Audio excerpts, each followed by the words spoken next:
எலெக்ஷன்ல டிவிக்கு மிகப்பெரிய வெற்றியை சந்திச்சிருக்காங்க.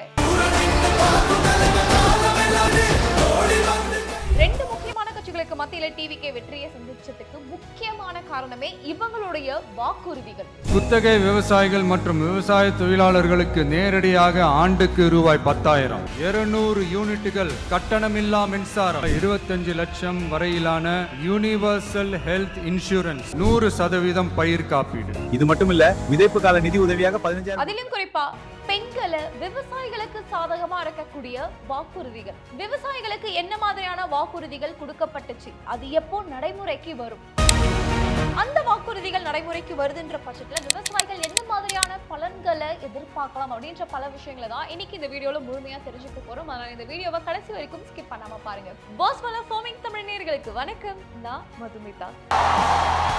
இது என்ன சும்மா கூட்டமா?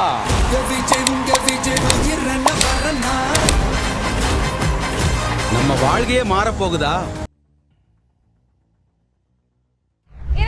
2026 எலெக்ஷன் மிகப்பெரிய எதிர்பார்ப்புக்கு மத்தியில நடந்து முடிஞ்சிருக்கு. அதோடைய ரிசல்ட் ஆனது யாரும் எதிர்பார்க்காத அளவுக்கு டிவிக்கே மிகப்பெரிய ஒரு நம்பர்ல ஜெயிச்சிருக்காங்க. கிட்டத்தட்ட 108 தொகுதிகளில் வந்து வெற்றி பெற்றிருக்காங்க அப்படின்னும் போது சாதாரண ஒரு விஷயம் கிடையாது. அதுவும் 2 ஜாம்பவான் கட்சிகளுக்கு மத்தியில புதுசா ஆரம்பிச்ச ஒரு கட்சி இவ்வளோ பெரிய அமௌண்ட்ல வந்து ஜெயிச்சிருக்காங்கன்னும் போது பெரிய அளவில் ஒரு எதிர்பார்ப்பு மக்கள் மத்தியில இருந்தது. அதுலயும் குறிப்பா இந்த ஒரு வெற்றிக்கு பின்னால இருக்கக்கூடிய ரீசன் பாத்தீங்கன்னா அவங்க கொடுத்த வாக்குறுதிகள்.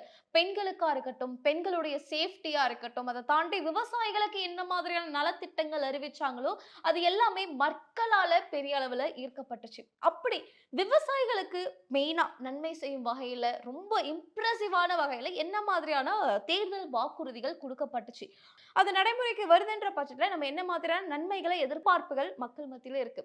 சோ இன்னைக்கு இந்த வீடியோல என்ன வாக்குறுதிகள்லாம் கொடுத்தாங்க, அது எப்ப நடைமுறைக்கு வரப்போகுது அப்படின்ற பல விஷயங்களை தான் பார்க்க போறோம்.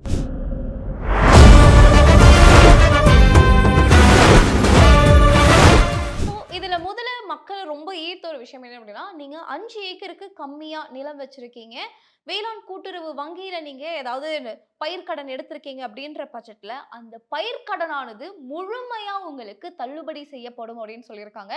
ஒருவேளை ஒரு 5 ஏக்கருக்கு கம்மியா இருக்கக்கூடிய நபர் ஒரு 5 லட்சத்துக்கு ஏதாவது பயிர்க்கடன் வாங்கியிருக்காங்கன்ற பட்சத்துல அது முழுமையா தள்ளுபடி செய்யப்படும் அப்படின்னு சொல்லியிருக்காங்க. ஓகே, அப்போ 5 ஏக்கருக்கு கம்மியா இருக்கிறவங்களுக்கு மட்டும்தான் இந்த சலுகையா அப்படின்னு கேட்டீங்கன்னா கிடையாதுங்க. 5 ஏக்கருக்கு மேல நீங்க ஒரு நிலம் வச்சிருக்கீங்க, நீங்களும் வேளாண் கூட்டுறவு வங்கி, எஸ் இந்த ஒரு விஷயத்த நம்ம கவனிக்கணும், எல்லா வங்கியிலும் கிடையாது, வேளாண் கூட்டுறவு வங்கியில நீங்க கடன் எடுத்திருக்கீங்கன்ற பட்சத்துல இங்க தள்ளுபடியானது உங்களுக்கு கிடைக்கும். அதுவே 5 ஏக்கருக்கு மேல நீங்க வந்து வேளாண் கூட்டுறவு வங்கியில நீங்க கடன் வாங்கியிருக்கீங்கன்ற பட்சத்துல அது 50% தள்ளுபடி செய்யப்படும். ஒரு 3 லட்சத்துக்கு ஏதாவது வாங்கியிருக்கீங்கன்ற பட்சத்துல 1.5 லட்சம் தள்ளுபடி செஞ்சிருவாங்க. மீதி இருக்கக்கூடிய 1.5 லட்சத்தை நீங்க கட்டி முடிச்சாலே போதுமானது. அப்புறம் இந்த பயிர் காப்பீடு அப்படின்றது ஒவ்வொரு விவசாயியுமே ரொம்ப நிறைய நேரங்கள்ல எதிர்பார்க்கக்கூடிய விஷயம். ஏதாவது ஒரு மழை வருது, வெள்ளம் வருது, ஒரு புயல் வருது, பயிர் வந்து சேதமாயிடுச்சுன்னு வச்சுக்கோங்களேன், கஷ்டப்பட்டு குழந்தை மாதிரி ஒரு 3-4 மாசம் வரைக்கும் பார்த்துட்டு வருவாங்க. நல்ல அறுவடை காலத்துல கடைசியில அந்த பயிரானது மழையிலயோ புயல்லையோ சிக்கியோ வீணா போயிடுச்சு அப்படின்னும் போது அந்த போட்ட முதலானது, கடன் வாங்கி போட்டிருக்காங்க விவசாயின்னும் போது அது அந்த நேரத்துல ரொம்ப கஷ்டமா இருக்கும் அவங்களுக்கு. ஸோ அந்த மாதிரி உங்களுடைய பயிரை காப்பீடு பண்ணிட்டீங்கன்ற பட்சத்துல உங்களுக்கு அதுல இருந்து நீங்க காப்பீடை வாங்கிக்க முடியும். சப்போஸ் நீங்க காப்பீடு பெறல பயிருக்குன்னும் போது இழந்தது தான், போனது போட்ட காசு தான். ஸோ அப்படி இருக்கும்போது எல்லா விவசாயிகளுக்கும் 100% பயிர் காப்பீடு நாங்க வந்து ஆட்சிக்கு வந்தா கொடுப்போம் அப்படின்றதுதான் இவங்களுடைய 3வது வாக்குறுதி. இதுல அடுத்தது இவங்க 4வதா சொன்ன ஒரு வாக்குறுதி என்ன அப்படின்னு பாத்தீங்கன்னா, குறைஞ்சபட்ச ஆதரவு விலை. ஸோ நீங்க நெல் விவசாயம் பண்ணக்கூடிய ஒரு நபரா இருக்கீங்கன்ற பட்சத்துல குவிண்டலுக்கு உங்களுக்கு 3,500 ரூபாய், நெல் குவிண்டலுக்கு 3,500 ரூபாயும், அதுவே நீங்க கரும்பு சாகுபடி பண்றீங்கன்ற பட்சத்துல ஒரு டன்னுக்கு 4,500 ரூபாய் உங்களுக்கு ஆதரவு விலையா நாங்க கொடுப்போம் அப்படின்றதுமே சொல்லியிருக்காங்க. இதுல இவங்க 5வதா சொன்ன வாக்குறுதி என்ன அப்படின்னா, நீங்க 2 ஏக்கருக்கு கம்மியா நிலம் வச்சிருக்கீங்க, அப்படி இல்லைன்னா நிலமே இல்லாத பட்சத்துல உங்க வீட்டுல யாராவது கவர்மெண்ட், சென்ட்ரல் கவர்மெண்ட்ல ஒர்க் பண்ணாம இருக்கணும், அதே நேரத்துல ஸ்டேட் கவர்மெண்ட் எம்ப்ளாயியா இருக்கக்கூடாது, நிலம் 2 ஏக்கருக்குள்ள இருக்கணும், கவர்மெண்ட் எம்ப்ளாயா இருக்கக்கூடாது. இப்படி இருக்கக்கூடியவங்களுடைய குழந்தைகள் இருப்பாங்க இல்லையா, அவங்களுடைய உயர்கல்வி என்ன என்ஜினியரிங் படிக்கணும்னு நினைக்கிறாங்களா, இல்ல மெடிசின் படிக்கணும்னு நினைக்கிறாங்களா, அவங்களுடைய உயர்கல்வியை நாங்க ஏத்துப்போம், இலவச உயர்கல்வியானது அவங்களுக்கு கொடுக்கப்படும் அப்படின்னு சொல்லியிருக்காங்க. இதுல அடுத்த சொன்ன வாக்குறுதி என்ன அப்படின்னு பாத்தீங்கன்னா, சாகுபடியாளர் உரிமை அட்டை. ஸோ நீங்க வந்து குத்தகைக்கு நிலம் எடுத்து விவசாயம் பண்ணக்கூடிய ஒரு நபரா இருக்கீங்க, இல்ல ஒரு விவசாய தொழிலாளியா இருக்கீங்கன்ற பட்சத்துல உங்களுக்கு இந்த சாகுபடி அட்டையானது உங்களுக்கு கொடுக்கப்படும். இந்த அட்டை வச்சுக்கிறவங்களுக்கு நிறைய சலுகைகள் கிடைக்கும். ஸோ இந்த ஃபார்மர் ஐடிலாம் இருக்கு இல்லையா, அந்த மாதிரி தமிழகத்தை சேர்ந்த விவசாயிகளுக்கு இந்த ஒரு ஐடியானது கொடுக்கப்படும். ஸோ உங்களுக்கு இந்த அட்டை வச்சிருக்கக்கூடிய நபர்களுக்கு ஒரு சில சலுகைகள் வந்து கிடைக்கும். எங்களுடைய ஆட்சி வந்து வருது அப்படின்ற பட்சத்துல இதை பயன்படுத்தி நீங்க சலுகைகளுமே வந்து அனுபவிச்சுக்கலாம் அப்படின்றதையுமே இந்த இடத்துல வாக்குறுதியா கொடுத்திருந்தாங்க. சோ இவங்களுடைய வாக்குறுதிகளை பார்க்கும்போது வெறும் விவசாயிகளுக்கு மட்டுமா அப்படின்னு கேட்டீங்கன்னா, அதே நேரத்துல விவசாய தொழிலாளிகளுக்கும் சார்ந்த மாதிரியான நிறைய வாக்குறுதிகளும் வந்து கொடுத்திருந்தாங்க.